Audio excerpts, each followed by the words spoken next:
नमस्कार. आपली मागच्या वेळेस 10व्या अध्यायाला सुरुवात झाली आहे आणि सुरुवात तर खूपच भगवंतानी अर्जुनाचं आणि अर्थातच श्रोता असलेल्या अर्जुनाचं, त्यामुळे तुमचं आमचं सुद्धा आपण पण भगवंत जे सांगतो आहे ते ऐकतो आहे, ते आपलं पण तसं कौतुक केलं असं म्हणायला हरकत नाही. पहिल्या श्लोकातच अर्जुनाबद्दल इतकं कौतुक केलं भगवंतानी की भगवंत म्हणाला की मी तर तुझ्यावर प्रेम खूपच करतो आणि त्यामुळे मी जे काही तुला सांगतो आहे ते तुझ्या हिताचं सांगणार आहे असं पण सांगितलं.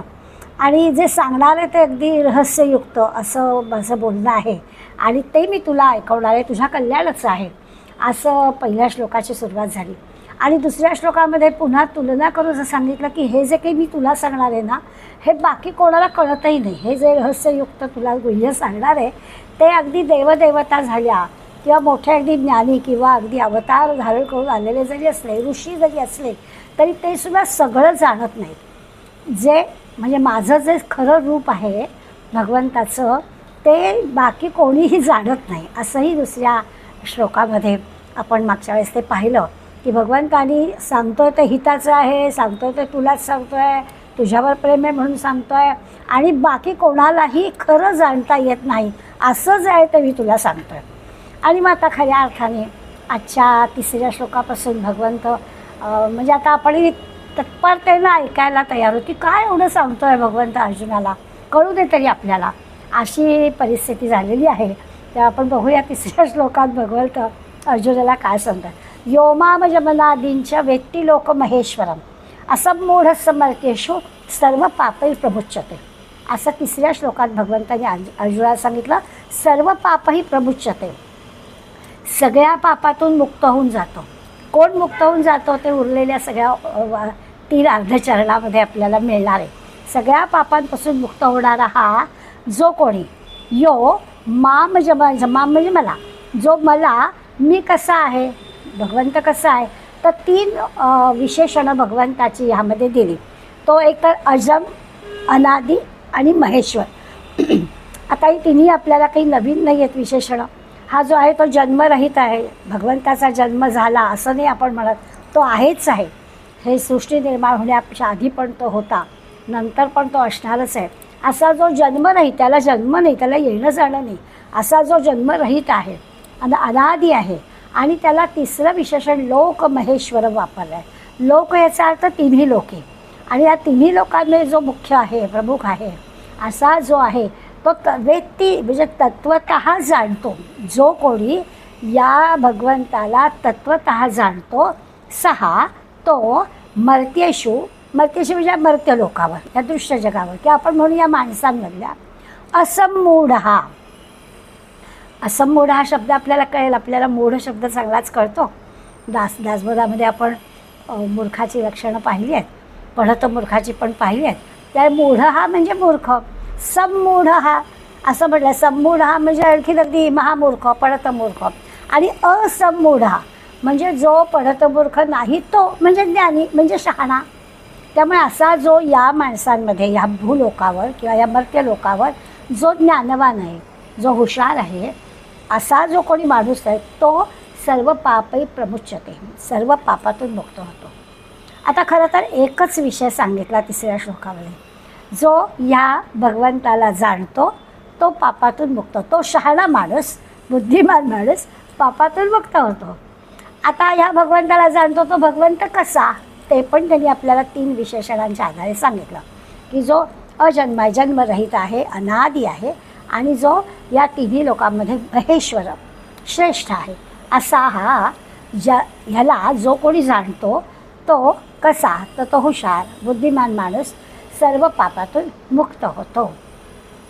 अशा श्लोकाचा विचार आपल्याला करायचा आहे. आता नेहमीच आपण पाहतो की सर्व लोक म्हटलेलं आहे, तर याचा अर्थ असा आहे की दृश्य जग म्हणजे जे दिसतं आहे ते जे सगळं आहे, म्हणजे जे दृश्य जग आहे त्या दृश्य जगाला खरं म्हणजे आपल्याला दिसतं आहे पण ते खरं नाही असं म्हणतो. या दृश्य जगाचा पण तो महेश्वर आहे. तिन्ही लोकी आहे ना, सर्व लोक महेश्वरम. त्यामुळे या दृश्य जगाचा पण तो महेश्वर आहे, या दृश्य जगाला पण तो जाणतो आहे. म्हणजे मानवांमधला ज्ञानी म्हणजे खरं तर आता या 2 गोष्टींचा जर विचार केला की एकतर मानवांमधला ज्ञानी जाणतो आणि जाणायचं कोणाला, त्या भगवंताचा जर विचार केला तर ह्या तिन्ही गोष्टी भगवंताच्या ज्याला समजली आहेत असा माणसांमधला जो काही बुद्धिमान आहे तो जाणतो. याचा अर्थ तुम्ही आम्ही असं समजायला हरकत नाही की यांना संतांबद्दल म्हणायचं आहे. फक्त संत ही गोष्ट करू शकतात. संतांना भगवंत बरोबर कळलेला आहे, ते त्याच्या अनुसंधानात असतात आणि संतांचं जे काही आचरण आहे त्या आचरणाचा विचार केला म्हणजे त्यांना काही शत्रू नाही, त्यांना सगळे मित्रच, शत्रू नाहीच, त्यांना दुःख नाहीच, त्यांना सगळं सुख. कोणी मारलं तरी यांना सुखच, कोणी विष दिलं तरी यांना सुखच. त्यामुळे असं जे काही आहे त्यालाच फक्त हा भगवंत कळला आहे. याचा अर्थ इथे हे जे काही 3ऱ्या श्लोकातलं वर्णन आहे ते तुमच्या आमच्या दृष्टीने विचार करायचा म्हटलं तर आपण असं म्हणू की भगवंताला असं म्हणायचं आहे की तुमच्यामध्ये जे कोणी संत आहेत, आचरणाने संत आहेत, विचाराने संत आहेत, त्यांना सगळ्या पापातून मुक्त होता येईल. हा खरा म्हणजे आता याचा अर्थ असा आहे की आपण त्या संत पदवीला पोचलो नाही तरी अंतर तरी किती आहे तरी आपण जाणून घेऊ शकतो का, की बाबा अजून नाही संत पदवीला नाही पोचलो, अजून आम्हाला सुख दुःख राग लोभ माझा परका सगळे भेद आहेत, त्यामुळे आम्हाला अजून ह्या पदवीला नाही पोचता आलेलं. पण निदान ती पदवी आमच्यापासून किती दूरवर आहे, अजून आपल्याला किती गाठायचं आहे, असा तर विचार आपल्याला करता येऊ शकतो का, असा आपण विचार करूया. एकंदर असं आहे की हा जो भगवंताची संबंध आहे तिन्ही लोकी वगैरे म्हटलं आहे ना, तर ह्याची एक रचना आहे. म्हणजे जसं असतं ना की आपल्या मराठे काकांनी त्याला छान उदाहरण दिलं आहे. ते असं म्हणतात की आपली पण एक रचना असते. अगदी आपल्या ह्या संबंध देशाचा कारभार चालवायचा म्हटलं तरीसुद्धा ग्रामपंचायतीपासून म्हणजे मग ग्रामपंचायत लागतो, पंचायतीचा सभा असेल, मुख्य असेल किंवा नगरसेवक किंवा आमदार खासदार असं जे काही आहे तर त्या म्हणजे लोकसभेपर्यंत म्हणूया की त्या ग्रामपंचायतीपासून लोकसभेपर्यंत सगळ्या पातळ्यांवरती असं काम करणारी मंडळी असतात. म्हणजे ती एक व्यवस्था असते आणि त्या व्यवस्थेबरोबर सगळ्या गोष्टी चालतात. आता भगवंत संबंध या सृष्टीचं काम करतो आहे ना, त्या भगवंताला सुद्धा काही व्यवस्था करावी लागते, त्याची पण ती कामं आहेत ना सगळी.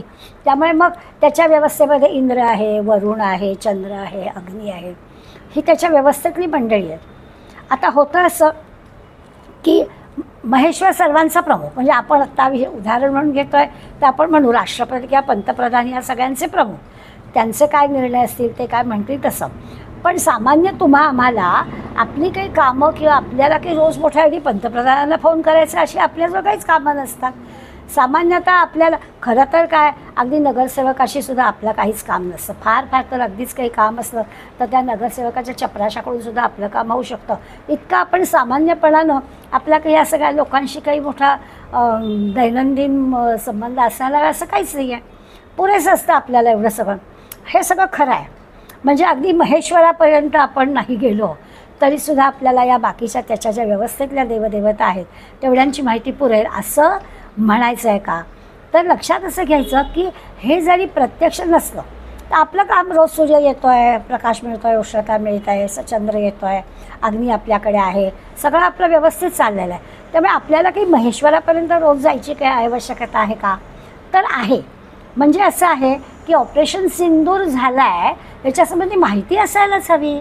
पंतप्रधानांनी काय निर्णय घेतले, गेले 15 दिवस ते कोणत्या भूमिकेवर काय कामं करत होते हे माहिती असायलाच हवं. भले आपल्याला त्यांच्याशी सल्लामसलत करायची नाही आहे, तुम्ही काय बरोबर करत काय चुकलात हे काही सांगण्याला जायचं नाही आहे, परंतु आपल्याला माहिती लागतेच. निर्णय घेणारं कोण आहे हे माहिती असलंच पाहिजे.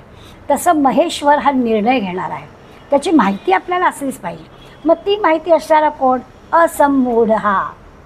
मग अशी मी म्हटलं तसं की मूढ शब्द कळतो, संमूढ पण शब्द कळतो. मूढ म्हणजे मूर्ख, संमूढ म्हणजे अगदी महामूर्ख, मूर्खातला मूर्ख, पण असंमूढ म्हणजे हुशार, बुद्धिमान. मग सुप्रीम अथॉरिटी असणारे जे कोणी आहेत ना महेश्वर, ते कसे आहेत तर त्यांचा आपण विचार केला की ते अजय आहेत, अनादी आहेत, लोकमहेश्वर आहेत. अशांना जो जाणतो त्याची पापातून मुक्तता होते. आता पाप समजून घेऊया. आम्ही पापी नाहीच आहोत, आम्ही काही पाप करतच नाही असं म्हटलं तर मग कशाला पाहिजे ह्या सगळ्या गोष्टी. तर तसं नाही. तर पापातून मुक्त म्हणजे पाप म्हणजे काय हे आपल्याला कळलं पाहिजे. तर पापाचा पहिला प्रकार असा असतो की आपण एखादी गोष्ट केली, आपल्या अगदी मनाशी ठरवून वगैरे सगळी केली आणि कर्म करून झालं, आपली ती कृती करून झाली की आपल्याला जर वाटलं अरे वा छान काम झालं, तर ते पुण्य. पण एखादी कृती झाल्यानंतर आपल्याला जर असं वाटलं की हे असं नको होतं करायला, हा जर विचार मनात आला तर ते पाप. म्हणजे आपण पापी नाही आहोत, आपण पाप करत नाही असं जर आपल्याला क्षणभर मनामध्ये आलं असलं तर त्यांनी म्हटलं ना की सगळी पापं नष्ट होतात, तर आम्ही पापच नाही करत, असं जर मनात आलं तर तसं नाही आहे. कुठलीही गोष्ट केल्यानंतर आपल्या मनात कोणते विचार येतात, वा वा छान झालं, की मग ते पुण्यकर्म. अरे असं नको होतं व्हायला, असा जर विचार मनात आला तर ते पाप आहे. आपल्याला नेहमीच उदाहरण माहिती आहे की आपण अगदी ते सत्य असत्यतेसाठी पण आपण ते उदाहरण घेतो, पापपुण्यासाठी पण आपल्याला त्या उदाहरणाचा उपयोग करून देता येईल. की एखादा कसाई जर गाईच्या मागे लागलेला आहे आणि त्या आपल्याला धादांत दिसतं आहे की त्याच्या हातामध्ये शस्त्र आहे आणि तो कसाई गाईला मारणारच आहे, आपल्याला माहिती आहे, दिसतं आहे, आणि मग त्याला काय आपण सांगायचं का काय गाय कुठल्या बाजूला पळून गेले ते, तर ते नाही, तसं सांगणं हे पापच आहे. आता ह्याचा अर्थ असा आहे की पाप ह्याचा अर्थ दुसऱ्याच्या अकल्याणाचं, अहिताचं जर आपल्या हातून काही घडत असेल किंवा घडवत असो आपण, तर ते सुद्धा पाप आहे. त्यामुळे खरं खोट्यापेक्षा सुद्धा कल्याणाचं आहे का हे तपासावं लागतं.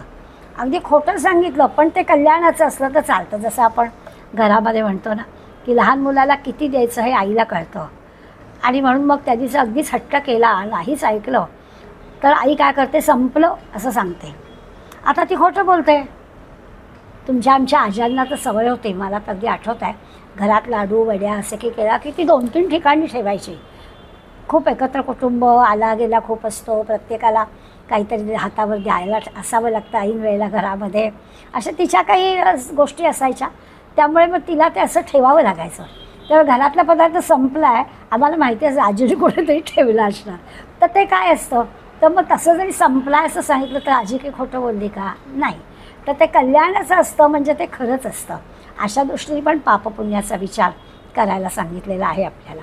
आणखीन एक पापाची गोष्ट लक्षात घ्यायची की कुठेही मी, माझं, मला असा जो स्वार्थ असतो ना, आपल्याला ना आज लक्षात येईल की आपण की असं नव्याने आता 10व्या अध्यायाची प्रस्तावना चालली आहे, आपल्याला सगळ्या भगवंताच्या विभूती भगवंत सांगणार आहे, पण ते सांगण्यापूर्वी तो आपली तयारी करून घेतो आहे.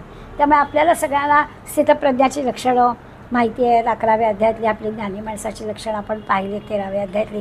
त्यामुळे आपल्याला हे सगळं जे आज आपण पाहणार आहोत ना, ते की नवीन अशातला भाग नाही आहे, पण पुन्हा एक उजळणी अशा स्वरूपात आहे. इतकंच काय, पुढे 16व्या अध्यायामध्ये आपल्याला दैवी गुण शिकायचे आहेत, त्यावेळेला पुन्हा ह्या सगळ्या गोष्टी पण आपल्याला लागणार आहेत. त्यामुळे हे असं वारंवार माहिती असणारीच गोष्ट पण महत्त्वाची. तर मग पापपुण्याचा विचार करताना आणखीन ते आपल्याला सांगतात की इथे स्वकेंद्रित, मी, माझं, मी हे केलं, किंवा कुठेही गोष्ट अहम जिथे आलेला असेल तर तिथेसुद्धा पापच आहे. हे सगळं जर एकच आहे, ईश्वराने निर्माण केला ईश्वरच आहे सगळीकडे, तर मग त्याच्यात मी वेगळा कुठून आलो.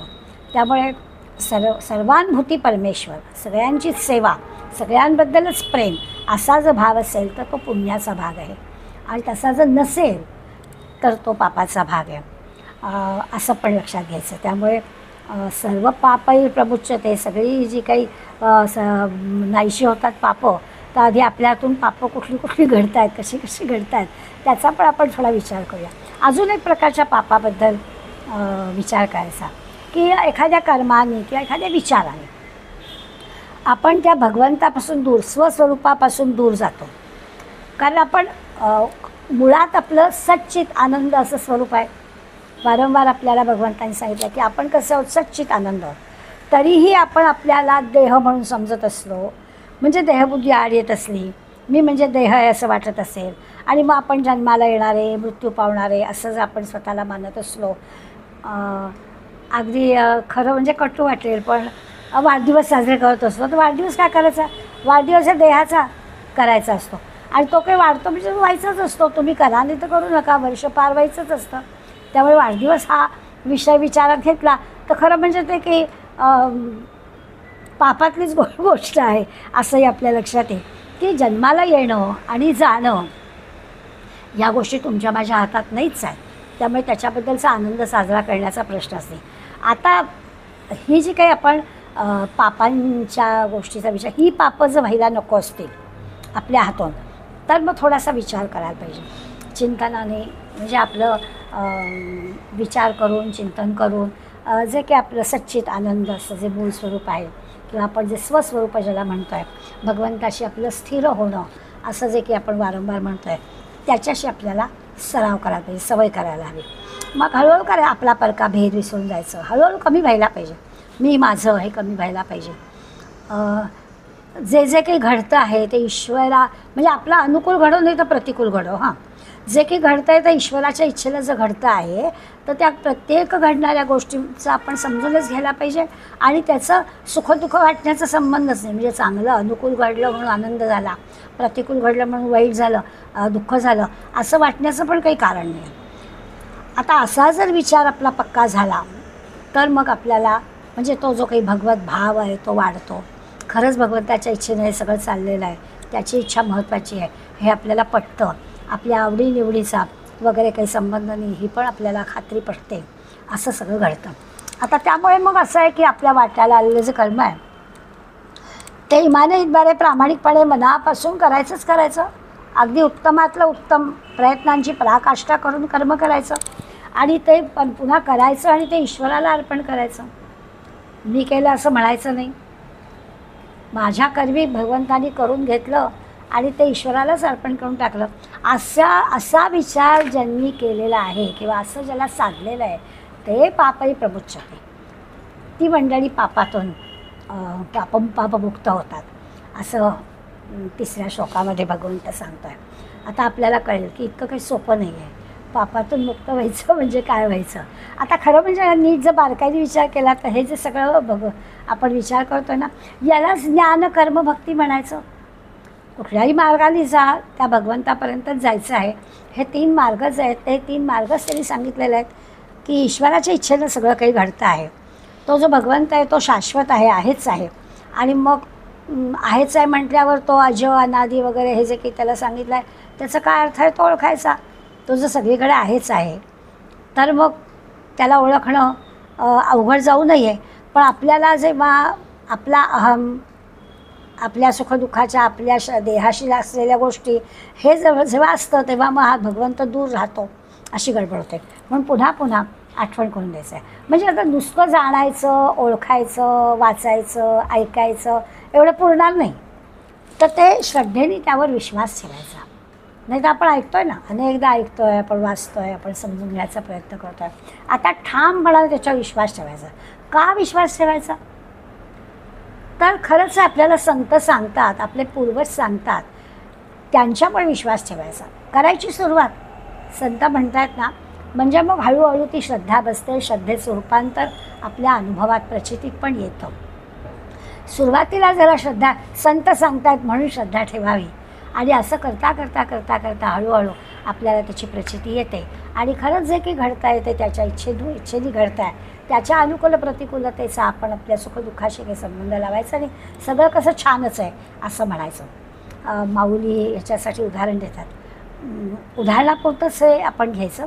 आपल्याकडे एखादा नवीन नोकर कामाला लागला तर अगदी लगेच पहिल्या 2-4 दिवसात, पहिल्या महिन्यात 2 महिन्यात की आपण त्याच्यावर विश्वास टाकून आपल्या घराची किल्ली देऊन नाही टाकत. आपण थोडा अंदाज घेतो आणि ज्याला विश्वास संपादन केला की मग मात्र आपण किल्लीसुद्धा त्यांच्या ताब्यात देतो. आणि मग ते प्रामाणिकपणानं आपल्याला खात्री असते की आपलं घर त्यांच्या ताब्यात गेलं तरी घरातली इकडे वस्तू होणार नाही, इकडची तिकडे. हा नोकरावरचा जो काही विश्वास आहे त्यालासुद्धा आपल्याला थोडा वेळ लागतो ना. आणि तो बसवताना आपण स्वतः अनुभव घेतोच, पण ज्यांच्याकडे आणखीन तो नोकर काम करतो आहे त्यांचा पण अनुभव आपण विचारतो. त्यांनाही विचारतो बाबा तुमचं काय मत आहे. आणि मग आपण तो आपला अनुभव, त्यांचा अनुभव असा सगळा विचार घेऊन हे करतो. तसं तरी तितपत तरी संत सांगतायत म्हणून आपण या भगवंतावर विश्वास ठेवायला काय हरकत आहे. इतरांनी सांगून आपण थोडासा विश्वास टाकून नोकरासारख्याला आपली संबंध किल्ली घराची देऊन टाकतो.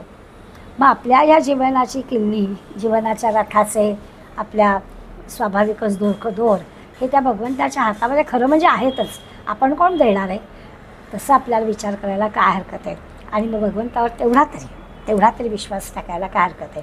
असा त्याच्या मागचा अर्थ. मग तसं जर जमलं, असा भगवंत संत सांगतायत म्हणून विश्वास टाकला, हळूहळू संतांचा जो अनुभव आहे ना, तसा काहीतरी अनुभव आपल्याला सुद्धा येईल. आधी सुरुवातीला संतांचा अनुभव उपयोगी पडेल ते सांगतात म्हणून विश्वास टाकायचा, श्रद्धा ठेवायची, सुरुवात करायची. आपण भगवंताचे अंश आहोत, सच्चित आनंद स्वरूप आहोत. स्वस्वरूप म्हणजे काय? तर माझ्यात पण भगवंत आहे, सगळ्या चराचरात भगवंत आहे. हळूहळू तो अजन्मा अनादी जो लोक महेश्वर असे जे आहे त्याची ओळख पटायला लागते. आणि मग असं आहे की आपल्या जन्माचा आपल्याला अनुभव नाही आहे, बरोबर आहे. आपल्या जन्माचा आपल्याला काय अनुभव असणार? समजूत यायला, समजायला, कळायला अगदी ताण दिला आपल्या स्मरणशक्तीला, तरी अगदी 5-6 वर्षाच्या असतानाचा एखाद दुसरा कुठला तरी बारीक सारीक अनुभव आपल्याला आठवत असेल. बाकी बालपणापासून फार काही मोठा अगदी जुनं आपल्याला आठवत नाही. आणि त्यामुळे आधीचं म्हणजे आईच्या गर्भातलं किंवा आधीच्या जन्मातलं वगैरे काही नाहीच. मृत्यूचा विचार केला तर मृत्यूचं सुद्धा माणूस काही मृत्यू झालेला माणूस काही आपल्याला सांगायला येत नाही, त्यामुळे त्याचाही अनुभव आपल्याला नाही. मृत्यूच्या संदर्भामध्ये चर्चा जी काही होते त्याचा बारीकसा म्हणजे बोलण्यातला काळ आला होता पण वेळ आली नव्हती, किंवा अगदी वरती हात लावून आला, वर जाऊन आला, म्हणजे अगदी मरता वाचला, अशा प्रकारचे वाक्प्रचार आपण ऐकतो. अशा ह्याच्यातला जो काही बारीकसा अनुभव आहे की ती जी काय आता जे आहे ते माझं बोनस आयुष्य आहे, हात लावून आलो आहे मी, असं आपण ऐकतो. पण हा काही मृत्यूचा अनुभव नाही. त्यामुळे आपल्याला काही जन्माचा, मृत्यूचा, आधीच्या जन्मातला, नंतर होणाऱ्या जन्मातले हे असं काहीच आपल्याजवळ नाही आहे. आत्ता वर्तमान काळ याचा अनुभव आपल्याला आहे. स्वतःचा अनुभव विचार घेतला तर चालू काळातला जो की आहे तो आठवणीला ताण दिला ते जुनं आपल्याला काहीच आठवत नाही असं आहे.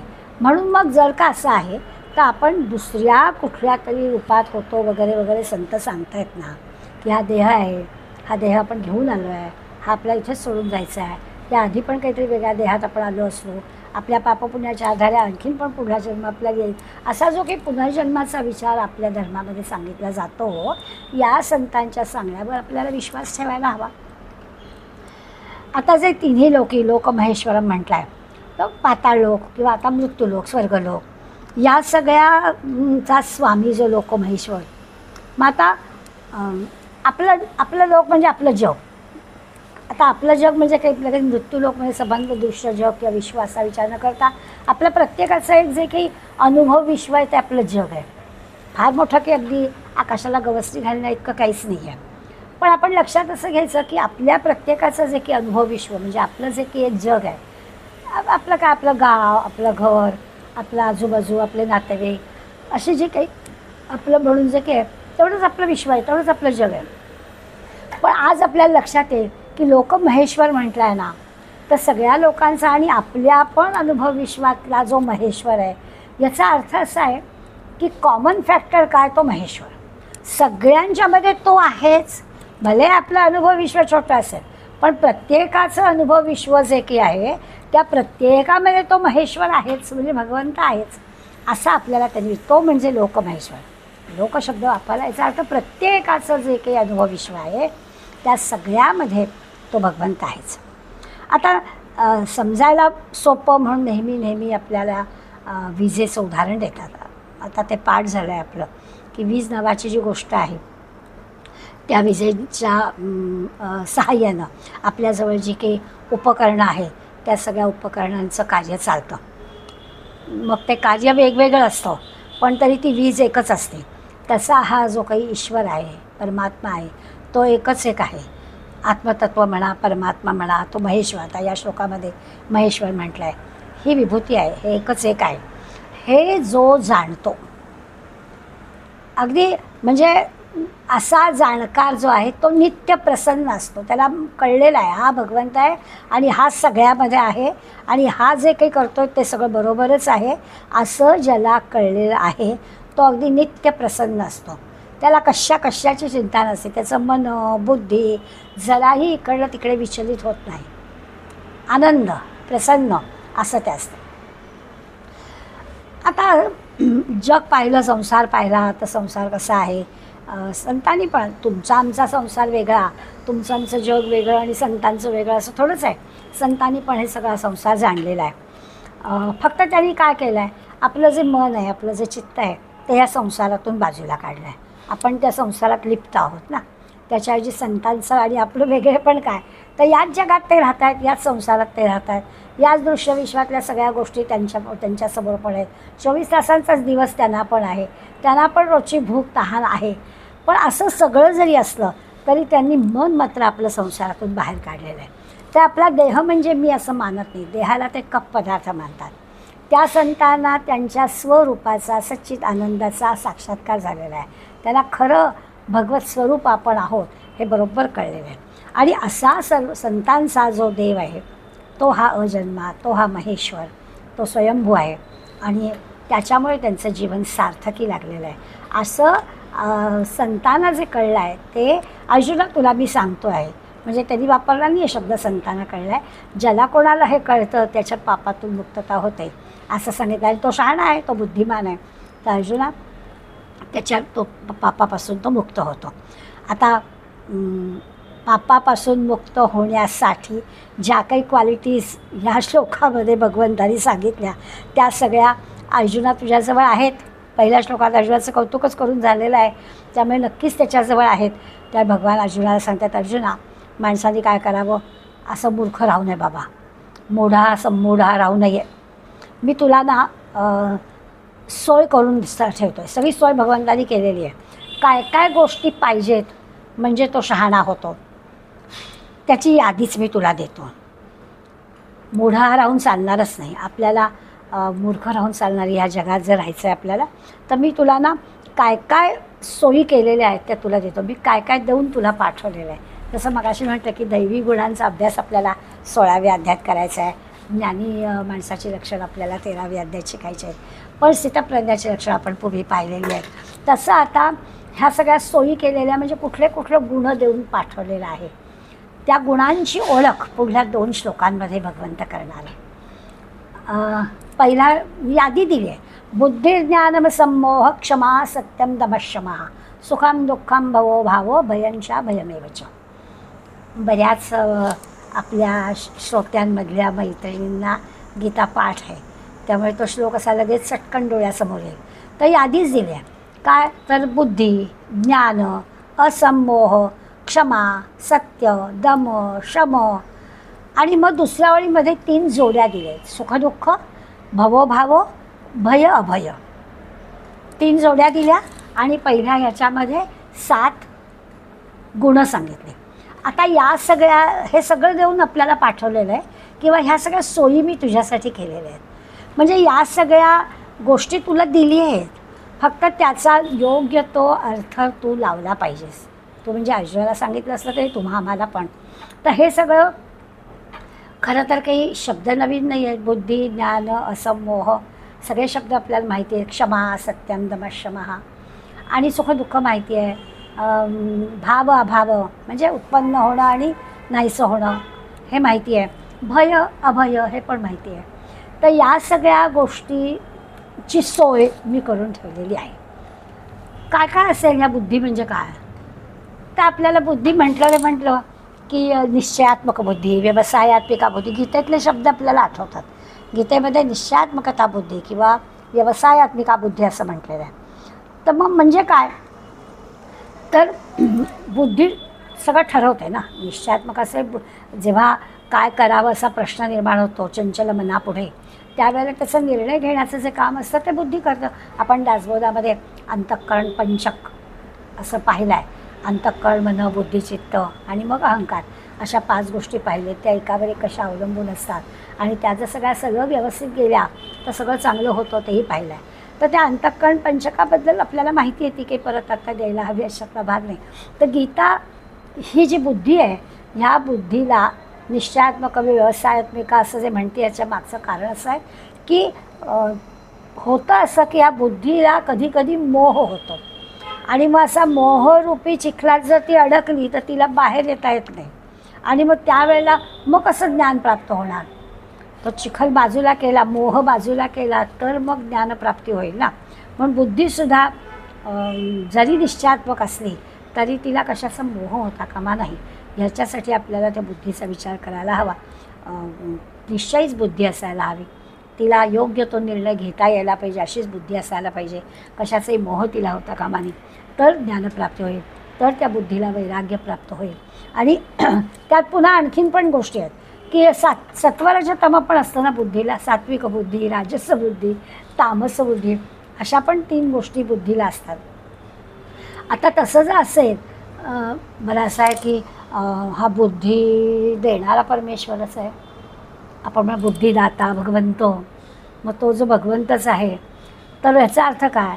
खरं तर असं आहे की तो काही द्यायला बसला नाही. आपल्या पूर्व सुकृताप्रमाणे जे काही असतं ते आपल्याला मिळतं.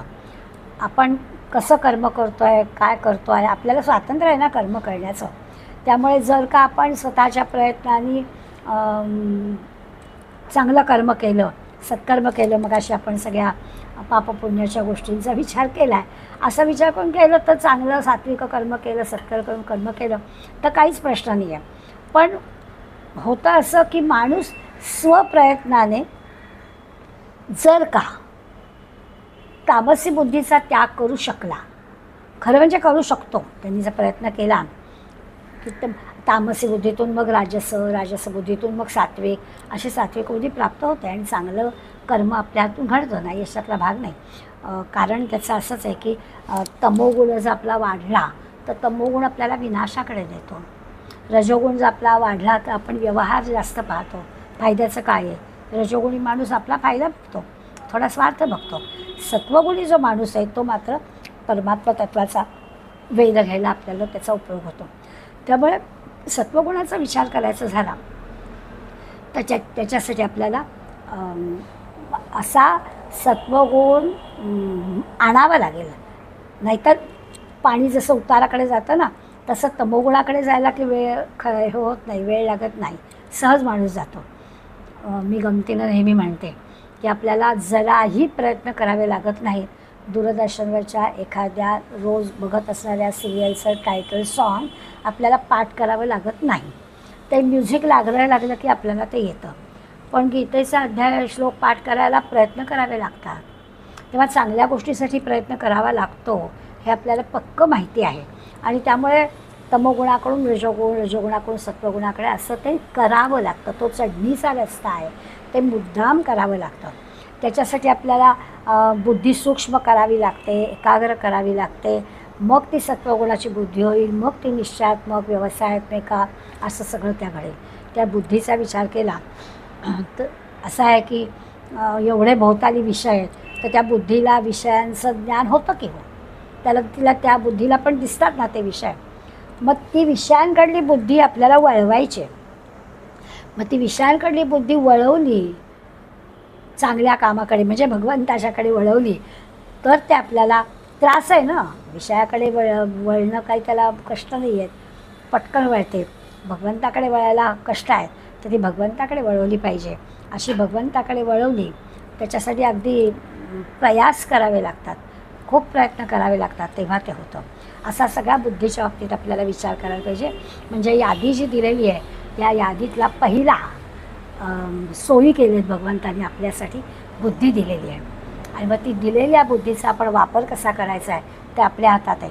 कर्म कसं करायचं, कशी बुद्धी वापरायची, आणि मग ती सात्विक बुद्धी असेल, सत्वबुद्धी असेल, निश्चयात्मक बुद्धी असेल, व्यवसायात्मक बुद्धी असेल, असं जे काही आपण म्हणतो आहे, निर्णय अशी ठाम असेल, पुन्हा आपला काही दोलायमान होणार नाही, अरे असं नको तुम्ही करायला, असं जराही होणार नाही, अशी ती बुद्धी असली पाहिजे.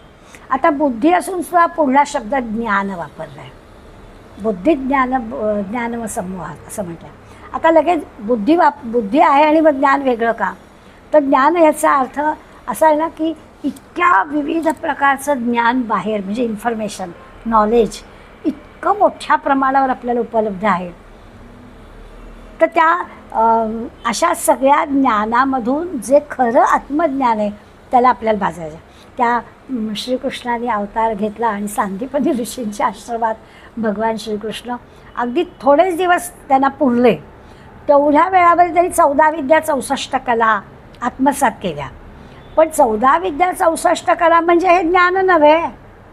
हां, लोकांच्यासाठी त्यालाही अवतार धारण करून आला असला तर त्यावेळच्या पद्धतीप्रमाणे गुरुकुलामध्ये सेवा गुरूंची करायला जाणं आवश्यकच होतं. म्हणून गेला सांदीपनींच्या आश्रमामध्ये, सर्व प्रकारच्या कला शिकलाय. भागवतात जर आपण पाहिलं तर सांदीपनीच्या आश्रमात काय काय भगवंतांनी कला शिकल्या. खरोखर 14 विद्या 64 कलांचा अभ्यास भगवंतांनी अगदी थोड्या कालावधीमध्ये केला असा उल्लेख आपल्याला वाचायला मिळतो. पण दासबोधामध्ये आपण अनेक वेळा ऐकलं आहे, हे ज्ञान नव्हे, हे ज्ञान नव्हे. खरंच हे ज्ञान आहे. म्हणजे इथे जो ज्ञान शब्द वापरला आहे तो या नॉलेज अँड इन्फॉर्मेशन म्हणजे अमर्याद जे काही भोवताली आपल्याला विविध प्रकारच्या गोष्टी दिसत आहेत त्यातला आपल्याला आत्मज्ञान आणि हे सगळं ह्यातला फरक आपल्याला लक्षात घ्यायचा आहे. हे जे सगळं अमर्याद आहे ना त्याच्यामध्ये चांगलं काय वाईट काय हे सगळं बघावं लागतं आपल्याला. म्हणजे सार घ्यायचं आहे किंवा विवेकानं आपल्याला काय निवड करायची आहे ह्या सगळ्या गोष्टीचं विचारपूर्वक आपल्याला करावं लागतं. आणि जायचं आहे तर ते आत्मज्ञानाकडे, स्वस्वरूपाचा विचार आपल्याला करायचा आहे. मग असं जर असेल आणि याच्यासाठी आपल्याला काही करायचं असेल तर हे असं बाहेरून ज्ञान घेऊन काहीच उपयोग नाही. आतून आत्मज्ञानाचा जो विचार आहे त्या सगळ्या बाहेरच्या इन्फॉर्मेशननी आणि बाहेरच्या सगळ्या जगातल्या ज्ञानांनी आत्मज्ञानाचाकडे अभ्यास केला जाणार नाही. हे जे काही ज्ञान आहे हे आतून येणारी गोष्ट आहे. आणि म्हणून तरी जरी बुद्धी शब्द वापरला असला तरी लगेच पुन्हा ज्ञान शब्द वापरले. म्हणजे बऱ्याचदा असं होतं की समजा MA विषय काय तर फिलॉसॉफी असं घेतलं असेल, मग पुढे PhD सुद्धा त्याच्यात केली असेल, असं बरीच मंडळी की फिलॉसॉफी घेऊन अशा प्रकारचा. पण PhD करणं म्हणजे काय आहे तर 5-50 लोकांनी या विषयावर यापूर्वी जे काही लिखाण केलेलं आहे ते सगळं वाचायचं आणि त्यातलं जे काही आहे ते आपल्याला काय वाटलं त्याच्यातलंच बरोबर चूक असा सगळा शोध घेऊन पुन्हा त्यातलं जे एकत्र करायचं आणि आपली मतं द्यायची. भगवंत म्हणतात की हे ज्ञान नव्हे, ही इन्फॉर्मेशन आहे. माहिती सगळ्या प्रकारची आहे पण हे काही खरं ज्ञान नाही. साईबाबांचा एक शिष्य होता आणि काहीतरी पुटपुटत होता. तेव्हा साईबाबांनी विचारलं, काय रे काय म्हणतोयस? तेव्हा त्यांनी अगदी आपण चांगले शिष्य आहोत असं कदाचित दर्शवायचं असेल म्हणून पटकन म्हणाला, तद्विद्य प्रणिपातेन परिप्रश्नेन सेवया उपदेक्षन्ते ते ज्ञानम ज्ञानीन तत्वदर्शिनः. गीतेतला श्लोक त्यांनी म्हणून दाखवला. आणि त्यांनी म्हटलं की तो जो ज्ञानी आहे, तत्वदर्शी म्हणजे ज्ञानी, त्या ज्ञानी माणसांकडे जावं, त्याची सेवा करावी, त्याला शरण जावं, त्याला मोठ्या आदरानं नमन करावं आणि मग आपल्या मनातले काही प्रश्न त्याला विचारावे. आणि म्हणजे असं सगळं झालं की मग ते ज्ञानाचा उपदेश आपल्याला करतात. असं त्या शिष्याने बाबांना स्पष्टीकरण दिलं. बाबा हसले, म्हणाले, अरे संत आणि सद्गुरू ज्ञानाचा उपदेश करत नाहीत. आपण ज्ञानाचा विचार करतोय, बाबांनी सांगितलं की संत आणि सद्गुरू ज्ञानाचा उपदेश करत नाहीत, ते आपलं अज्ञान दूर करतात. नुसती वरती धूळ साचलेला ती बाजूला करतात. आहेच ज्ञान, इथे आहेच ज्ञान नाही आहे अशातला काही भाग नाही आहे. त्याच्यावरती या सगळ्या दृश्य जगातल्या गोष्टींमुळे काही पुटं चढलेली आहेत. संत मंडळी, सद्गुरू ती पुटं बाजूला करतात. आपल्या ज्ञान जे आत आहेच आहे ते आपल्या ज्ञानावरचा म्हणजे आपल्या ज्ञानावर क्रोध आहे, लोभ आहे, मोह आहे, हे जे सगळा स्वार्थ आहे, अशा सगळ्या गोष्टींचा जो चिखल लिंपला गेला आहे तो सगळा चिखल हे संत मंडळी, सद्गुरू मंडळी बाजूला करतात. आणि मग खरा जो ज्ञानाचा प्रकाश आहे तो प्रकाश पडतो. बस एवढंच काम संतांचं आहे की तो जो वरती निरनिराळी पुटं चढलेली आहे ती काढून टाकतात. मग ते ज्ञान प्रकाशू लागतं. याला ज्ञान म्हणायचं.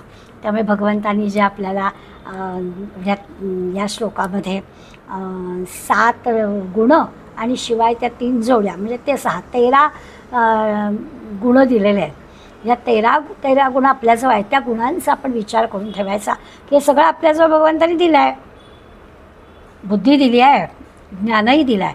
फक्त आता त्या ज्ञानावरती पुटं चढले तर संत सहवासात राहिलं तर ती पुठं बाजूला जातील, असार बाजूला काढलं जाईल, पाण्यावरचं शेवाळ बाजूला केलं जाईल, मग निर्मळ पाणी आपल्याला मिळेल, असं जे आपण नेहमी म्हणतो तसं घडेल. तिसरा शब्द आहे असम्मोह. मोह म्हणजे आकर्षण. एखादी आपण मोहात पडलो असं म्हणतो ना, एखादी गोष्ट आपल्याला आवडणं, हे जे काही आकर्षण आहे हे जरा खूप वाढलं, आपल्याला मोहाच्या गोष्टी समजा खूप अशा दिसल्या की मग काय होतं की आपण त्याच्यात इतके अडकतो की खरं चांगलं काय, सार काय आहे ते आपल्याला कळेनासंच होतं. इतके त्या मोहात गुरफटतो, संपतच नाही ते. आणि चांगलं काय खरं काय कळत नाही आपल्याला.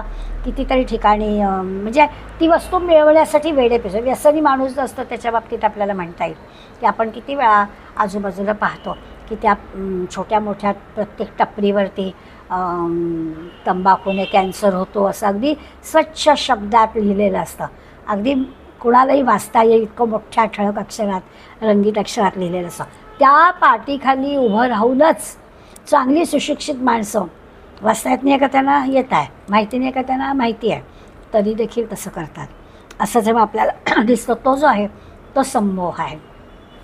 आणि अशा मोहामध्ये मग ती वस्तू मिळवण्यासाठी कळतं आहे ते असार आहे, ते चुकीचं आहे, ते करता कामा नाही आहे हे माहिती आहे, पण माणूस वेडापिसा होतो, ते मिळाल्याशिवाय बेचैन होतो. आणि मग तो जो मोह, त्याच्याबरोबर उलट काय आहे तर त्या मोहातून म्हणजे विवेक वैराग्याच्या साह्यानं, विचाराच्या साह्यानं, अभ्यासानं, चिंतनानं या कुठल्याही मोहात जो अडकत नाही असा जो साधक आहे त्याला आत्मस्वरूपाचं ज्ञान प्राप्त होतं.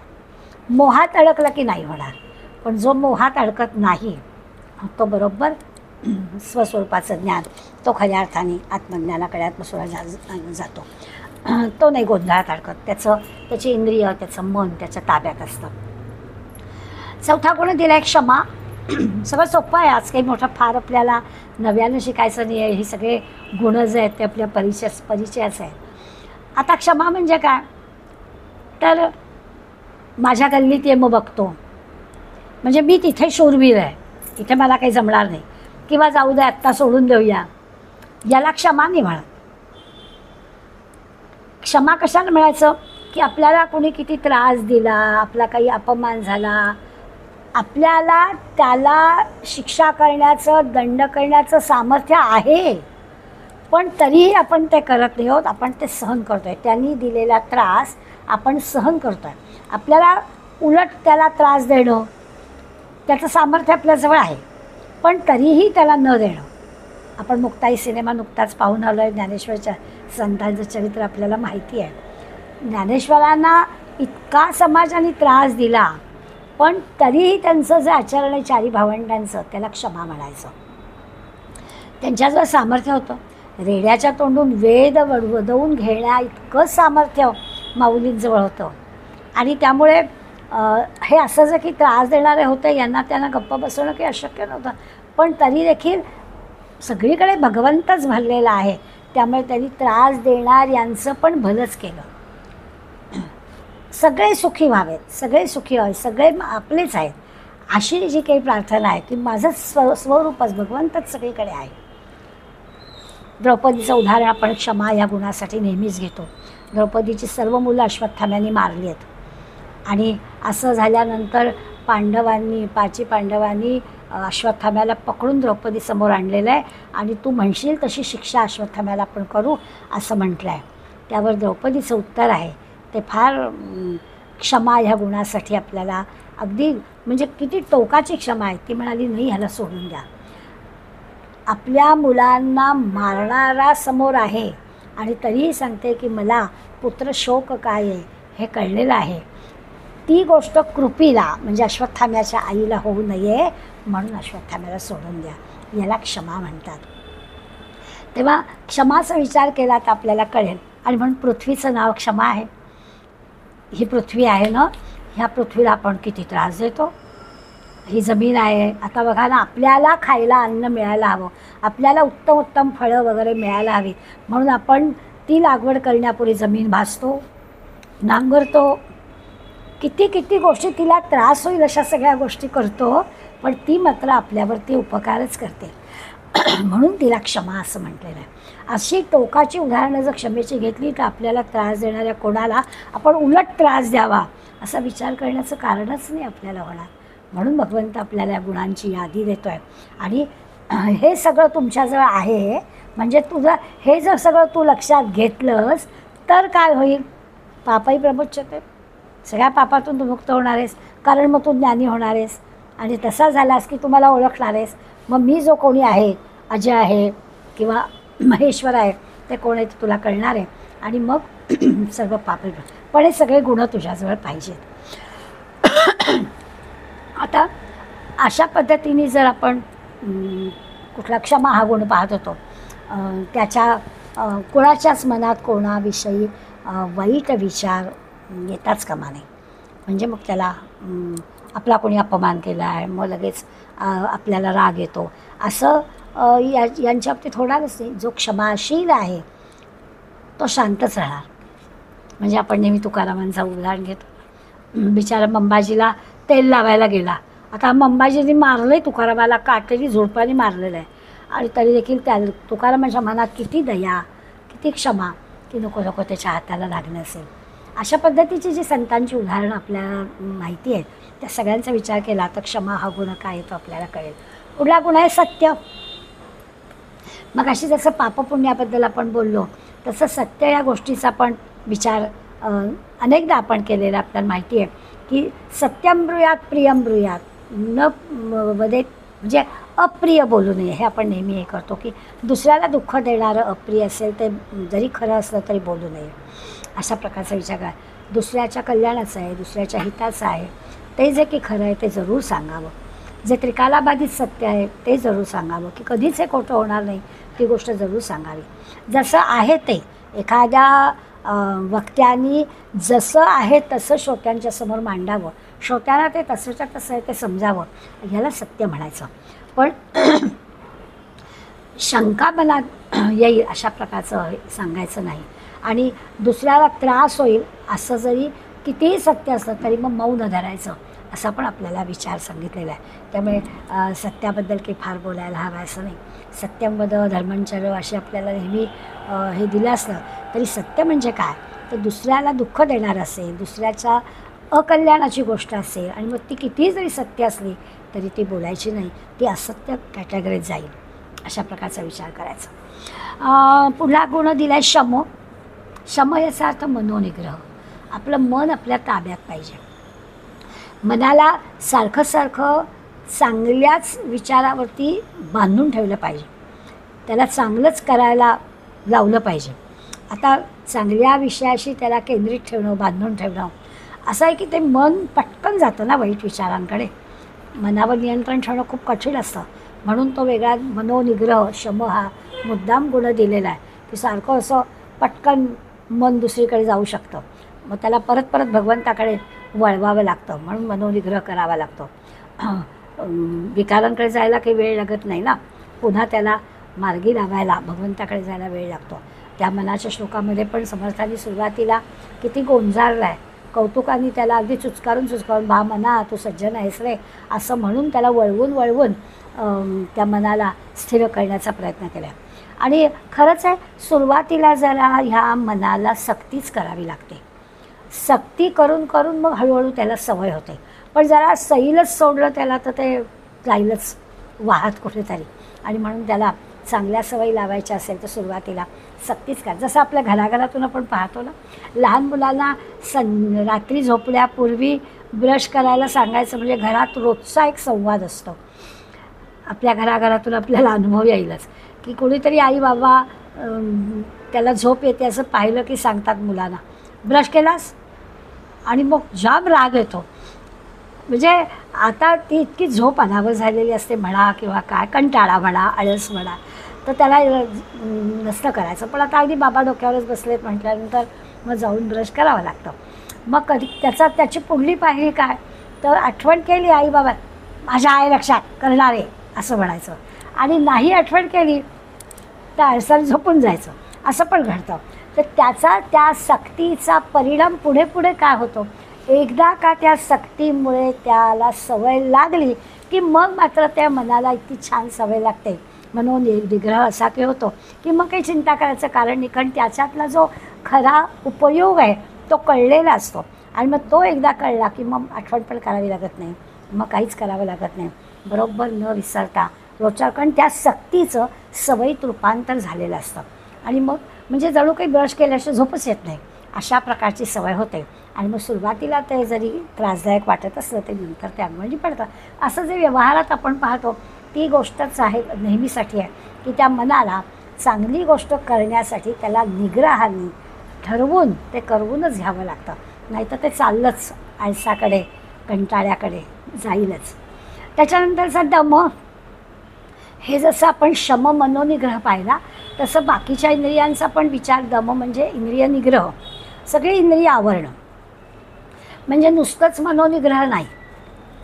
ठराविक आता तुमच्या माझ्या वयाला आपल्याला हा अनुभव आहे की आपण जिभेसाठी खायचं का पोटासाठी खायचं असा विचार केला तर कितीतरी पदार्थ त्याच्यावर फुली मारायला हवी.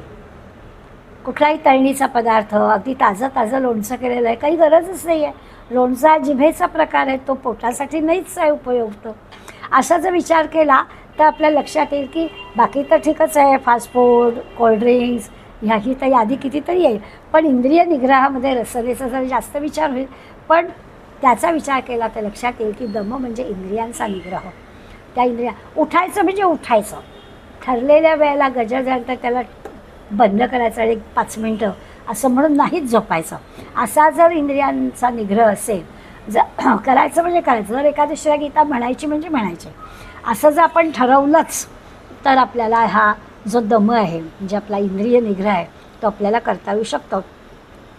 त्या म्हणजे मग जसं मनोनिग्रहाचं आहे तसंच आहे की सुरुवातीला इंद्रियांना जरा चुचकारावं लागत असेल, पण एकदा का त्या इंद्रियांना सवय झाली की मग त्याचा काही त्रास होत नाही, आपोआपच इंद्रियांना चांगलं वळण लागतं असं म्हणाल कधी.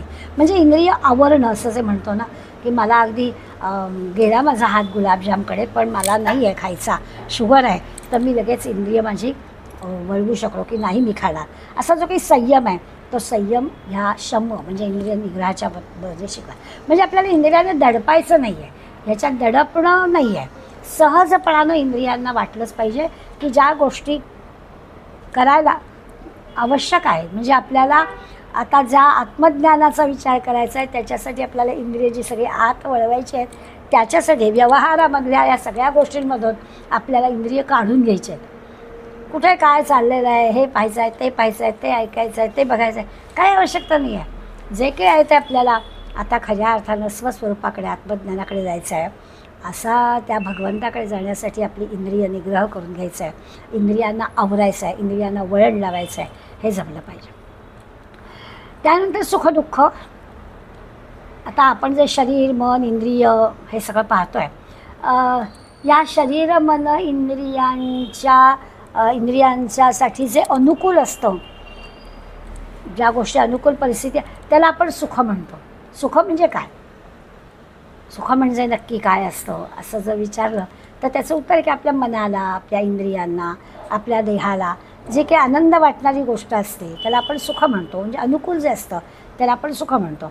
आपल्याला छान त्याच्यामुळे प्रसन्नता निर्माण होते आणि म्हणून त्याला आपण सुख म्हणतो.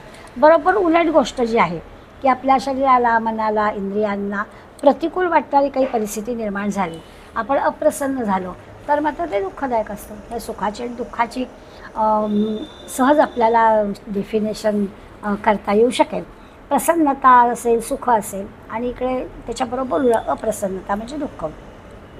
आता बहुतांशी ह्या सगळ्या गोष्टी ज्या आहेत या बाह्य परिस्थितीवर अवलंबून. आता आपला विचार करायचा आहे मनाच्या याच्यावर.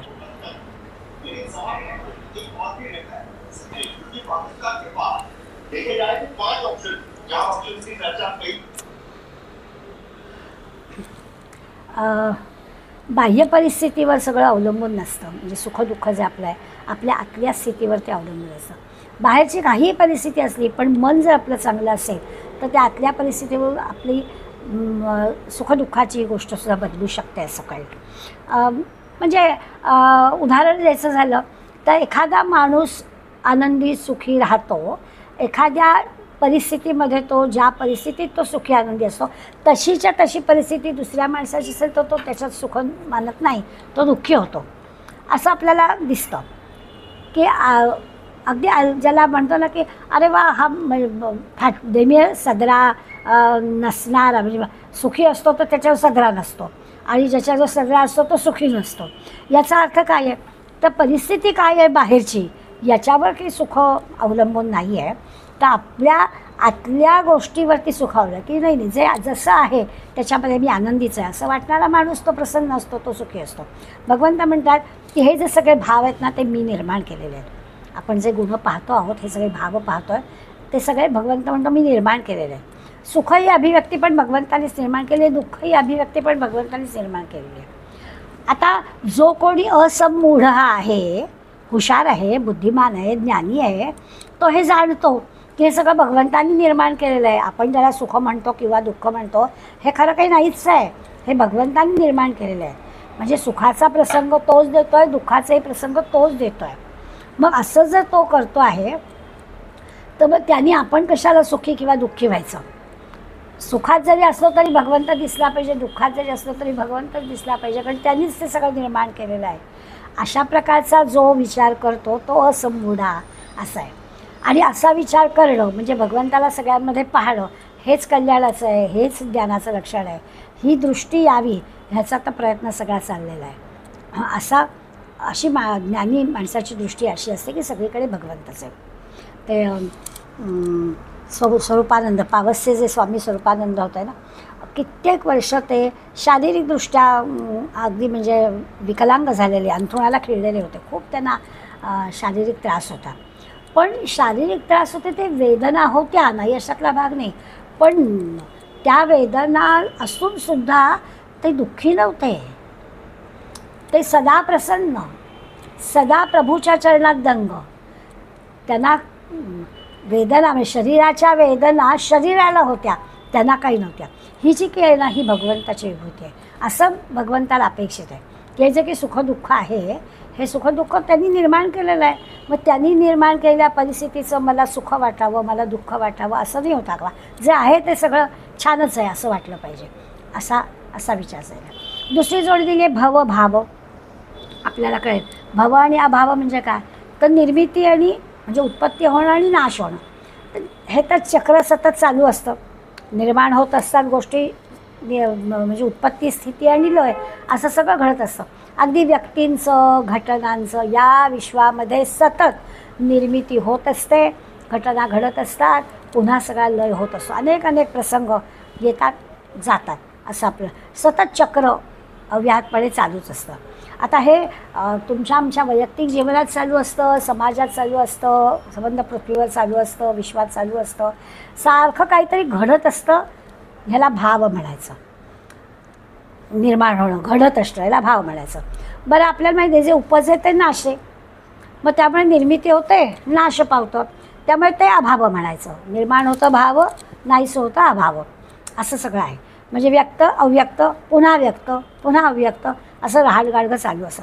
असा हा अनंत काळ खेळ चाललेला आहे. भगवंत म्हणतोय की हे सगळं माझ्यामुळे घडतं, तू कशाला ह्याचा काही परिणाम करू. उत्पत्ती आणि नाश, उत्पत्ती स्थिती लय ह्याची सगळी माझीच लीला आहे भगवंताचे. हे ज्याला कळलं आहे, हे ज्याला ज्यांनी जाणलं आहे, तो ह्या निर्मितीमध्ये आनंद मानणार नाही किंवा लय झाला म्हणून दुःखही मानणार नाही. त्याला काहीच फरक पडत नाही, तो जराही विचलित होणार नाही, कारण हे सगळं असंच चालू राहणार, येणे आणि जाणे असं होईल. म्हणून तो म्हणतो आहे ज्याला स्थितप्रज्ञ असं आपण म्हणतो, आणि म्हणून हे असं चालूच राहणार. त्यामुळे त्याचा परिणाम काही करून घ्यायचा आहे. जसा समुद्राच्या लाटा येत असतात, फुटतात, पुन्हा येतात, आपण काही ती लाट फुकली मग अरे असं म्हणत नाही, कारण हे सारखं चालूच राहतं. तसं हे आहे जगामध्ये. या अशा येणं आणि जाणं, उत्पत्ती होणं आणि नाश पावणं हे सारखं चालू असतं. त्याचा शोक करण्याचं काहीच कारण नाही. आणि तिसरी जोडी आपल्याला दिली आहे भय आणि अभय.